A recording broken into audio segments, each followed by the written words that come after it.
So the Open Daylight organization was founded as a result of a number of people coming together around that concept of a common open source platform. You know, when I came to Brocade and I started the team here, we decided to build a commercial edition of the controller. One of the first things I did was insist that the team focus on building the infrastructure and shoring up the foundation of the platform.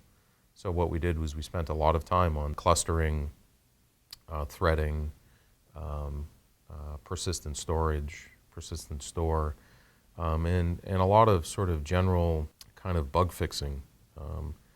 We also spent a lot of time, frankly, working on the MD-SAL, which the model-driven SAL, or service abstraction layer. And that, you know, architecturally, I thought, and I still do think, is, you know, at the heart of the controller. I want to be able to, as a new developer, sit down and understand the MD-SAL and be able to program to it in an hour. So this should be something a new developer should be able to sit down and do over the course of a lunch, right? And that's very much a reality now.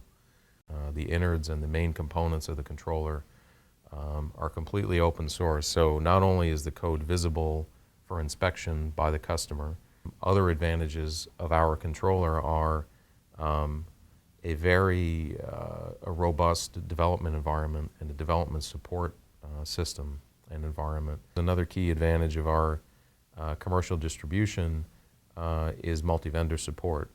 I think if you'll look at the other competing controllers that are out there, you'll find that they only support the vendor's devices that are selling the controller, which again defeats the purpose of having an open innovation platform for SDN.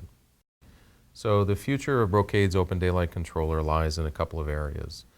First of all, we're engaged in continuous development and integration in the controller, and as such we'll be releasing a new version of the controller every 6 weeks. During those release periods, we'll be pushing back code commits and feature in the form of features and bug fixes back upstream into the community, as well as pulling down snapshots and building that into our release version.